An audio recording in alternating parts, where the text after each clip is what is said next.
So I got an interesting question from a viewer who uses DSLR and mirrorless cameras for her YouTube channel, and she wants to switch over to a camcorder. Stay right there. You're going to want to see this.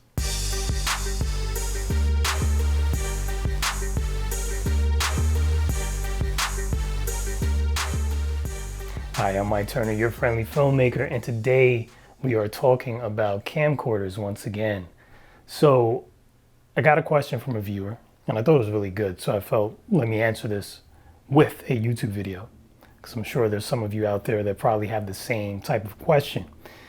And she starts off, and this is Wake Up for Makeup 1, by the way. That's her YouTube channel, if you want to check it out, because it's a newer YouTube channel, so you can go ahead and check that out. I'll put a link down below if you want to learn about makeup and applying it and all that good stuff. She's the one to go to. Anyway, she says, I love your videos. She's obviously very smart. I just discovered you. I am a new subscriber. I made YouTube beauty videos, and I have a full frame DSLR, and I'm super tired of getting expensive lenses, batteries, memory cards, and it's so bulky and annoying. I want to buy a camcorder, which I'm on my way to doing tomorrow or next week. I just want something that is ready to make videos with without changing batteries constantly and lenses. I have 4K, but then it crops, and that's really annoying. I have to change lenses constantly, and then my face changes due to the distortion of the lens. I feel like on every video, I don't look the same. And then I was asking her what camera she was using because I was curious. She's actually using the 5D Mark IV and the Sony A6600. I know that with the Sony A6600, she has a 20mm f1.8. She has multiple lenses for the 5D Mark IV, but I'm not sure exactly which ones. But I will say this. I went to her channel and I looked through a few of the videos, and I have to just applaud you because your lighting and your composition, your framing and all that, everything looks really, really good. So I almost feel like if you shot it with like a 1995 Nokia phone, it probably would still look good because you got all the lighting and all that stuff down, and it really does look good. So good for you. So let's just get right into it. So just talking about camcorders, I'm going to start from the ones that I like the least to the ones I like the most, and we're going to talk about four different cameras here. So the first one is the Sony A6600. Now the Sony A6600 is a consumer level camcorder, and from what you're describing, it seems like you just want something that you can press record on and just go. Like you don't got to worry about all the settings and everything else. That's what this camera will do for you. My only problem with this camera is it does have a smaller image sensor, meaning that your background is not going to be as blurry and your image quality is not going to be as good, but it's still quite good. The A6600 I like the least because it has the least manual control out of all the camcorders I'm about to mention. So you can control the shutter speed manually, but once you do that, the aperture is controlled in auto mode. Obviously, your ISO is being controlled automatically too, but you can set restrictions on how far you want the ISO to go. And of course, in a camcorder, it's called gain, but it's the same thing. ISO, gain, same thing. Aperture, iris. The aperture is called iris on camcorders. So that might throw you once you get it, but it's all the same thing. So that's one thing about the Sony A6600 that I don't like. Now, the price is pretty good. It's only $998, and I know you said your budget was, I believe it was $2,500 or so, because I also asked her budget, and she had a good budget for it, so you can get something pretty nice. Yeah, you said $2,500 to $3,000, so definitely well within your budget. I just feel that for your channel, where you're doing makeup, and the way your channel looks right now, it's very pretty. You're putting on the makeup, your lip gloss is all shiny, and everything is detailed very well. I don't think the A6600 is going to have that same type of look. That blurry background, if you're using something like a Sony A6600, which has a half-inch sensor, which is very small compared to the sensors that are in the cameras that you already have, it's going to be hard to achieve a shallow depth of field, especially because your background is really close to you. I think you almost can't do it with that camera. So it's going to have a different look. So you can try it out. I would buy it, from Amazon or B&H or something. If you don't like it, return it. That's what I would do. But let's move up to something a little better, in my opinion. And this would be the Canon GX10. Now, if you watch my channel, you know I did a few videos on the Canon XF400, which is pretty much just like the GX10, except the GX10 does not have that XLR handle, and it doesn't have the XLR inputs, kind of similar to this camera over here.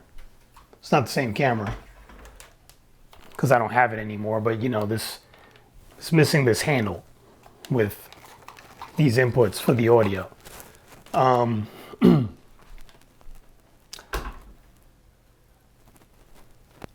And that's not really a big deal for your channel. I don't think it really matters. You shouldn't need that anyway, so that's why I'm recommending the GX10. So here's the funny thing about the GX10 though. So now it's discontinued. I think they just recently discontinued it, and they raised the price. It used to be $2,000. Now it's $2,500, which is the same price as the XF400, which makes no sense. So it would only make sense then to get the XF400 because you're not saving any money. That's pretty stupid. And it's still in your budget. It has good autofocusing. It has excellent image quality. It does not have as big of a image sensor as your DSLR or mirrorless camera, but it still has a really, really good image that it produces.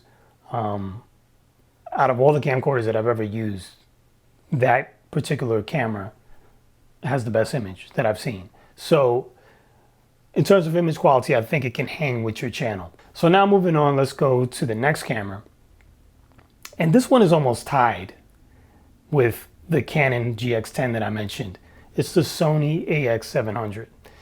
I used to have a Sony NX80 and I had it for quite some time.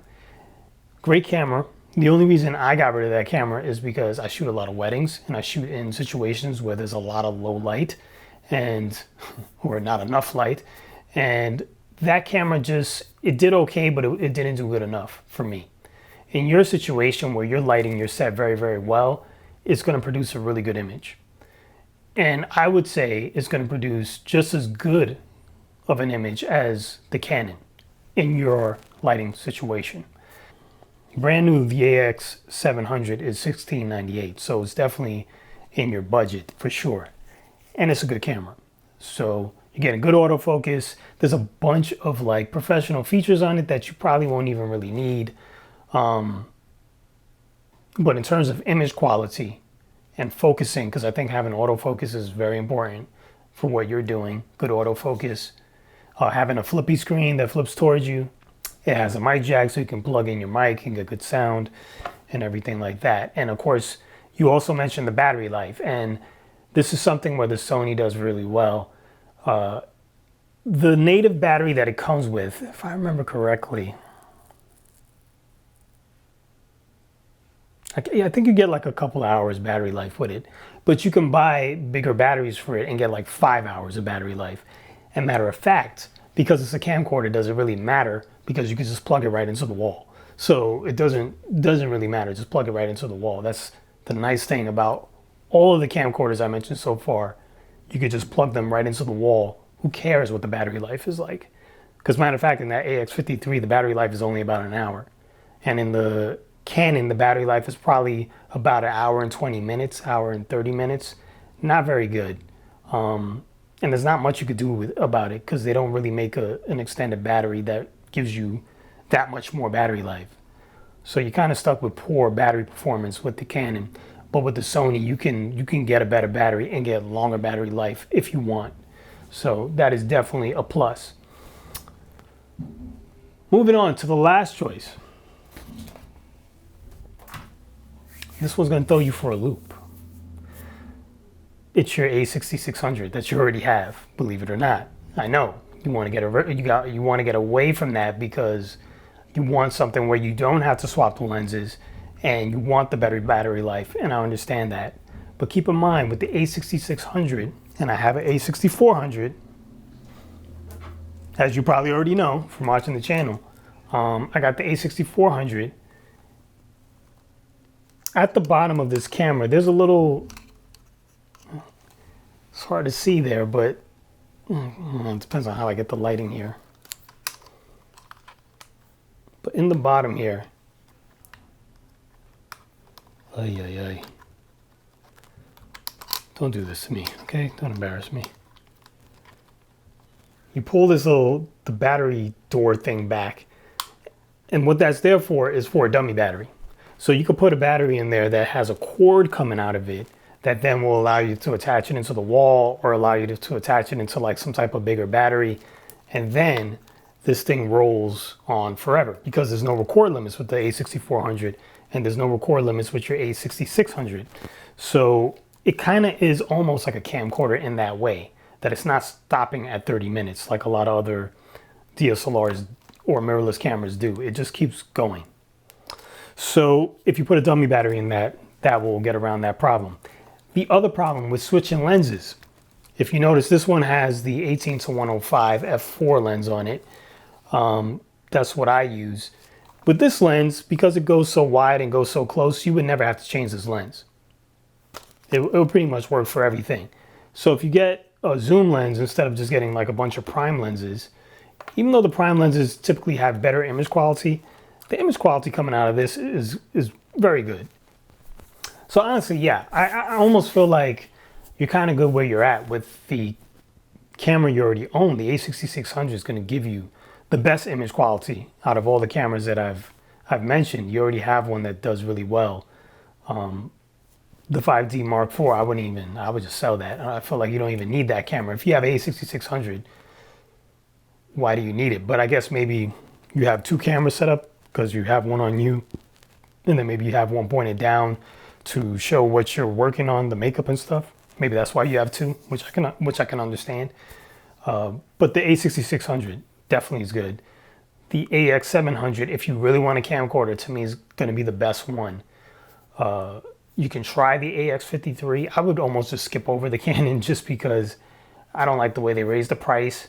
And honestly, for me, I had the AX400 for a while, and I sold it because it was just a very quirky camera. It was just kind of weird to me. It had a lot of quirks. I made a whole video about it. I didn't like it for what I do. For what you do, I think it probably would be fine. But I just feel like the Sony was a stronger camcorder. That's just my opinion. For those of you who found that helpful, please go ahead and like the video. If you haven't done so already, please subscribe to my channels for more videos just like this, where I'm answering your questions, helping you make your camera purchasing decisions, also testing out different equipment, showing you how to use it and all that good stuff. Everything we talk about in these videos is always down below in the links. You can go ahead and click on those, check any of the equipment out. The equipment I use to make this video is also down below in the link if you're curious. Once again, I'm Mike Turner. Thanks for watching, and I guess I'll see you soon.